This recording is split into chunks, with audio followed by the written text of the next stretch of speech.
अस्सलामुअलैकुम। उम्मीद है कि आप सब खैरियत से होंगे। तो आज हम अपना नेक्स्ट लेक्चर स्टार्ट करते हैं, जो कि हमारे पास है राइबोसोम्स। यानी कि राइबोसोम्स क्या होते हैं।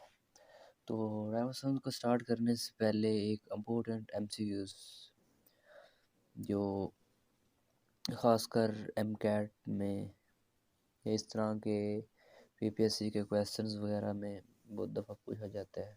ये कंसेप्चुअल के वो कौन सी मतलब ऑर्गेनेली है जो कि प्रोकैरियोट्स और यूकैरियोटिक दोनों सेल में प्रेजेंट होती है। तो राइबोसोम्स एक ऐसी ऑर्गेनेली हैं जो कि प्रोकैरियोटिक और यूकैरियोटिक दोनों सेल में प्रेजेंट होते हैं। तो हम स्टार्ट करते हैं राइबोसोम्स को।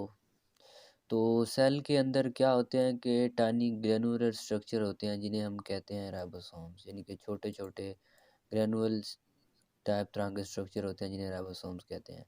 साइंटिस्ट का नाम है प्लैड, जिसने 1955 में इनको डिस्कवर किया था। और यूकैरियोटिक राइबोसोम जो होते हैं उनमें इक्वल अमाउंट ऑफ आरएनए और इक्वल अमाउंट में प्रोटीन प्रेजेंट होती है। और उनके अंदर जो प्रोटीन होती है उसे हम राइबोन्यूक्लियो पार्टिकल्स, मतलब उन्हें राइबोन्यूक्लियो पार्टिकल्स कहते हैं। राइबोप्रोटीन्स पार्टिकल, राइबोन्यूक्लियो प्रोटीन्स पार्टिकल कहा जाता है इस आरएनए और प्रोटीन की वजह से। तो जो आरएनए प्रेजेंट होता है राइबोसोम में उसे हम कहते हैं राइबोसोमल आरएनए। यानी कि राइबोसोम्स के अंदर जो आरएनए प्रेजेंट होता है उस आरएनए की वजह से उसे हम राइबोसोम्स की वजह से उसे हम राइबोसोमल आरएनए कहते हैं। तो राइबोसोम्स जो हैं वो टू फॉर्म में एग्जिस्ट करते हैं। या तो वो हमने लास्ट लेक्चर में पढ़ा था साइटोप्लाज्म, उसमें ये फ्रीली यानी कि प्रेजेंट होते हैं, उसमें फ्रीली डिस्पर्स होते हैं साइटोप्लाज्म के अंदर, साइटोप्लाज्म के अंदर फ्री मूव कर रहे होते हैं। या क्या होते हैं अटैच टू द आरईआर, यानी कि रफ एंडोप्लाज्मिक रेटिकुलम के साथ ये अटैच होते हैं, जिसकी वजह से रफ एंडोप्लाज्मिक रेटिकुलम का जो फंक्शन था वो क्या था कि प्रोटीन सेंसिस, क्योंकि राइबोसोम्स का फंक्शन ही प्रोटीन सेंसिस है। तो ये है। दूसरा है कि जो हमारे पास यूकैरियोटिक राइबोसोम्स होता है उसके टू यूनिट्स होते हैं, एक लार्जर सब यूनिट होता है और एक स्मॉलर सब यूनिट होता है। जो लार्जर सब यूनिट होता है वो होता है 60x। यहाँ पर एस जो है वो स्वेडबर्ग एक यूनिट है जो कि अल्ट्रा सेंट्रीफ्यूगेशन में यूज़ होता है, जबकि स्मॉलर सब यूनिट है वो 40s है। तो जबकि एक यूकैरियोटिक राइबोसोम्स जो होता है ये दोनों यूनिट मिलकर हमारे पास 80s राइबोसोम्स बनाते हैं।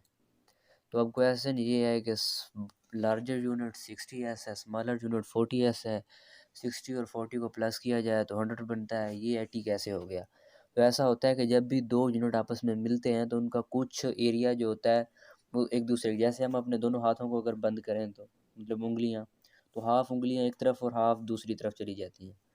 इसी वजह से कुछ जो 80s और 40s जब आपस में मिलते हैं तो इनके कुछ पार्टिकल जो होते हैं एक दूसरे के अंदर मूव कर जाते हैं, जिसकी वजह से इनका जो टोटल जो एरिया जब देखा जाता है तो वो 80s बन जाता है। और ये तो यूकैरियोटिक है, लेकिन जो प्रोकैरियोटिक राइबोसोम्स हैं वो 70s होते हैं।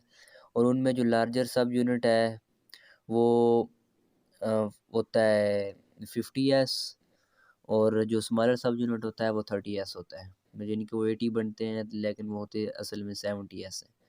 तो ये भी मतलब यूकैरियोटिक यहाँ पे लिखा हुआ है, प्रोकैरियोटिक राइबोसोम्स के बारे में नहीं लिखा हुआ, तो फिर भी आप देख लीजिएगा। और एक इम्पोर्टेंट एमसीक्यूज़ है कि लार्जर और स्मॉलर यूनिट की जो अटैचमेंट होती है उसको कौन मैग्नीशियम Mg2+ आयन एक कंट्रोल कर रहा होता है। इम्पोर्टेंट एमसीक्यूज़ है। तो अब इम्पोर्टेंट शॉर्ट क्वेश्चन कि what is a polysome, draw it's diagram. तो क्या होता है कि जब हमारे पास राइबोसोम अटैच होते हैं मैसेंजर आरएनए से, क्योंकि मैसेंजर आरएनए की तीन टाइप्स होती हैं, ट्रांसफ़र आरएनए, मैसेंजर आरएनए और राइबोसोमल आरएनए। तो जो मैसेंजर आरएनए पे राइबोसोम्स अटैच होते हैं तो अपने स्मॉलर राइबोसोमल उस यूनिट से, तो ये जो एक ग्रुप ऑफ राइबोसोम्स होता है सेम मैसेंजर आरएनए पे, यानी कि ग्रुप ऑफ राइबोसोम जो कि एक ही मैसेंजर आरएनए पे अटैच होता है, उसकी वजह से हम उसे कहते हैं कि ये हमारे पास है पोलिसोम।